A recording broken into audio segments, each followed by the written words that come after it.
This is another Basin News update from the resources of Desert Channels Queensland and the Basin Bullet.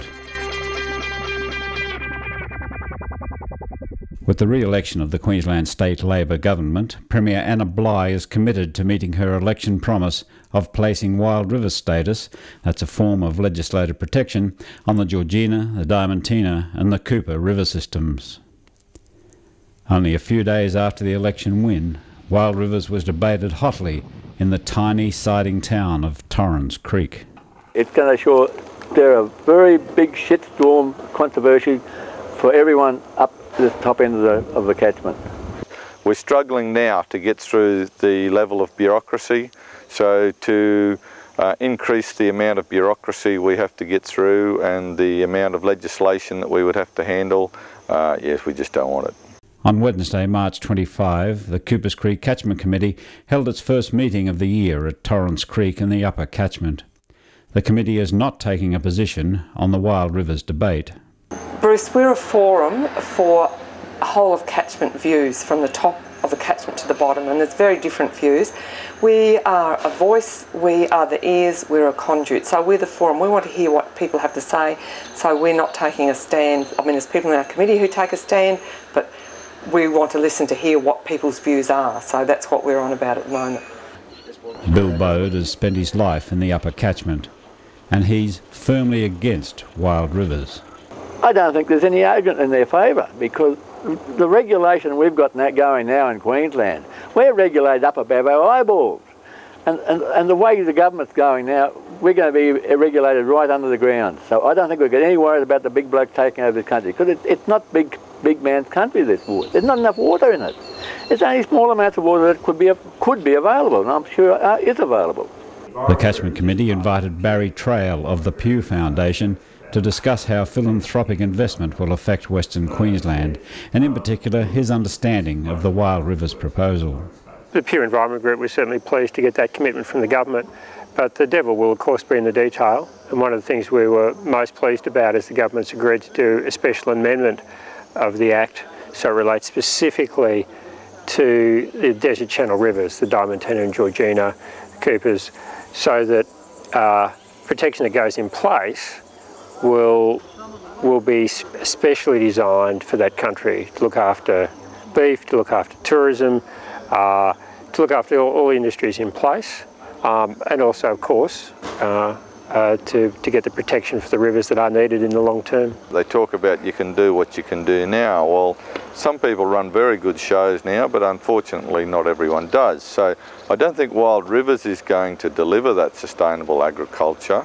I believe we need to deliver sustainable agriculture by more leading. I do think we need some better campaigns, not just to convince public, but actually to bring landholders along to see, so they too see the merit of good stewardship. And this is day one for us as a catchment committee. This is the first time this has been discussed under my watch, and it's the first time that it's been brought up, and I think it's appropriate that it was brought up at Torrens Creek because we're at the top end of the catchment.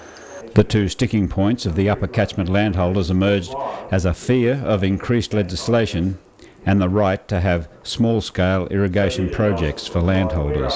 I think sustainable agriculture is what we're after. I think we need to be in an environment where we can have a national park. One side of the road and the other side of the road can be a good sustainable grazing operation with a reasonable amount of natural environment mixed with improved or engineered environments, but at a sustainable level. About 50 km south of Prairie here, you've got chances of putting in either small ring tanks or the like, off-stream diversion, and do small-scale irrigation for small horticulture, weaner hay or small patches of grain for feedlotting to carry the crop through to finish quicker.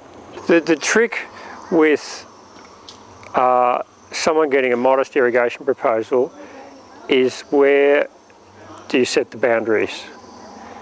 If someone gets 100 hectares for an irrigated weaner paddock, which of course if it's just one property is, you know, just in and of itself no big impact, but if one person gets it, why not another 100 or 200 properties.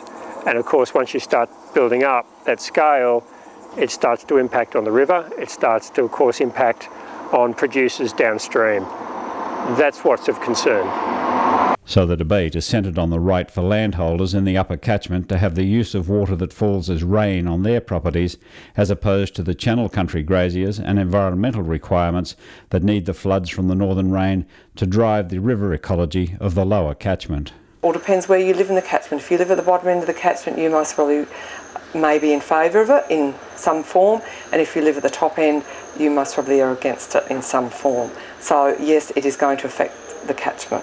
It's going to cause an awful lot of disturbance for a lot of people above Longreach. I say above Longreach because that's where most of the water comes in, and we don't believe that we get our fair share of the use of that water now. The next step is that the Australian Floodplains Association will be putting on someone, a community worker, who will come on board and get out there and talk to people and make sure that the protection that gets in place looks after people on the ground and industry on the ground. Because of course, absolutely crucial through all this is that people in the region are looked after, because without people on country doesn't get managed, and you lose not only production but environmentally. I just wouldn't like to see profitability and the ability to expand one's business completely diminished, but I'm only after what I believe is also fairly and squarely ours anyway. Wild Rivers legislation has been promised by the Bligh government. What form this will take and how it will meet the wishes of the Rivers Alliance and the diverse opinions of landholders throughout the catchment will be forged through robust debate over the coming months. This has been another Basin News Update, informing to help inform decisions.